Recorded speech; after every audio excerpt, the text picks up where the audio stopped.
Hi everyone, this is Middle Ages Gaming and I hope you are all doing okay. This channel is about finding the fun in today's mostly cynical gaming environment in new or older titles. Let me get it out of the way early for this next review.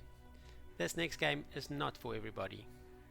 The Age of Decadence, released in 2015 by Iron Tower Studios, is a turn-based RPG and not your usual experience. Even the developers, refreshingly I might add, discourages potential impulse buys and tries to explain their vision and design philosophy in the before you buy section on the store page. The presentation and graphics also look a lot more like a game from the early 2000s, with wonky camera and movement control. This can be partially explained by its exceptionally long development cycle starting in 2004. This game seeks to give you stacks of replayability. It is designed for you to choose a character and upgrade him with a particular skill set. You must commit hard to your build from the start and stick with it. You cannot spread yourself thin in this game, and with your specific build comes a specific playthrough. To finish all the story quests, you will need to play several playthroughs. The first design choice that strikes one as different is your 6 starting stats: strength, dexterity, charisma, constitution, perception and intelligence, which remain static for the rest of the game along with your health pool. These cannot be increased for the rest of the game. Then you have your 2 pools divided into combat and civil skills. As you complete quests and discover new areas and so on, you will gain points which you can dump into the various abilities, like axe and dodge for combat, and persuasion and alchemy for civil skills. You will not get an abundance of points, so you must choose carefully as the cost of skills also increases. Throughout your questing, you will get your customary RPG skill checks against law, perception, trading and so forth. Where the game can become frustrating, even infuriating, is when it requires a combination of your stats and skills to pass a scenario, with failure resulting in an unceremonious all-out battle when it is the last thing you wanted. More than this, without the right traits, you'll be locked out from content and quest lines, and this is where the experimentation and replay with various starting backgrounds and builds come in. All the while you are uncovering the story, patching it together until you get the cohesive story of what happened to these lands. My first build was a persuasion heavy praetor, with points stacked in law and craft. I could avoid a lot of combat and uncovered quite a bit of what happened to this world to bring it to its current state. Eventually I could not avoid battle and was mostly unable to stand my ground, without resorting to tactics heavily dependent on expensive items like fire vials, nets, bombs and the like. My second build was a mercenary fighter, and I had to learn all the skills that would give me a chance to take the world on with my blade. It was a joy when I could take down a bronze beast I stood no chance against with my previous persuasion heavy praetor character. You can avoid combat altogether with this beast with enough sneak points. Combat is so much fun, but you are not a killing machine until a long way into a combat build. Instead, you are inching yourself towards your goals, with failure always an option. I was so disappointed when I replayed a mission many times over, where I had to battle across a bridge while being pelted by missiles.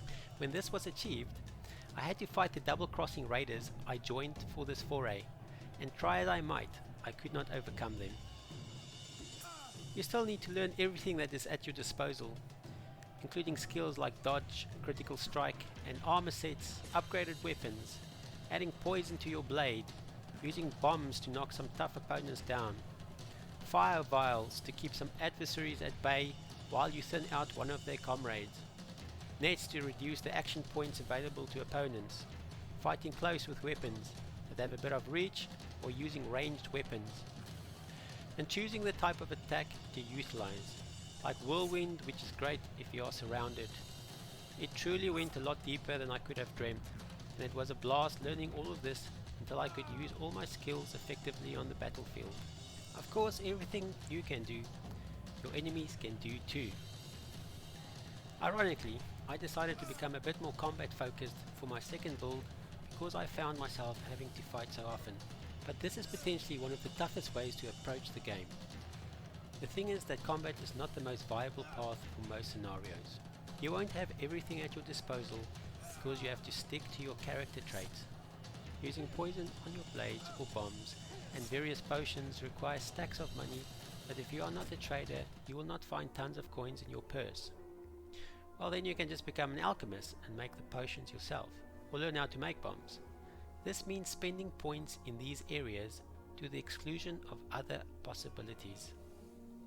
It is agonizing at times to decide where to spend your points because something you really want is going to have to be sacrificed. I find myself battling hard to get to the end of a quest line to find out that I am falling short of that last skill to complete it. The two extremes are combat heavy approach or a smooth talking pacifist, which is both perfectly possible, but regardless of what you choose, you need to specialize in a few areas and keep to it. I have spent 20 hours plus in the game so far, but there is a lot of hours to still sink into this title, as I have only scratched the surface of the story and possible playthroughs. I am happy to report that the fears I had around technical issues in my early impressions video were unfounded. There are what appears to be frustrating double loading screens, but I did not experience any game-breaking bugs or glitches in my lengthy playtime. I admire the developers for sticking to their vision, and it is because of their direction that this game is a special RPG experience. It is not that it is difficult for difficulty's sake. It is unforgiving to fit the theme of a broken world, with you being one of the flawed individuals within it. No one man has all the power to overcome the obstacles and uncover the truth for himself. It has a way of growing on you instead of becoming a frustrating experience. And as you learn your limitations while you role-play a character, it results in a much more grounded experience than the more typical power fantasy. I could not recommend this more on these grounds, but be warned that discovering the brilliance of this game will come with your willingness to approach it on its terms, not yours. Those who do will have an unforgettably special RPG experience. I hope this overview will be helpful for some of you. My aim is to find the fun in gaming with the little free time we all have, and hopefully this channel will help you decide which titles might be worthy of your time and give an idea how much time a title might require of you. I try to keep the overview short but with enough substance to help you make decisions. Feel free to share some of your gaming adventures in the comments below for me to explore. Until next time, stay safe and live free.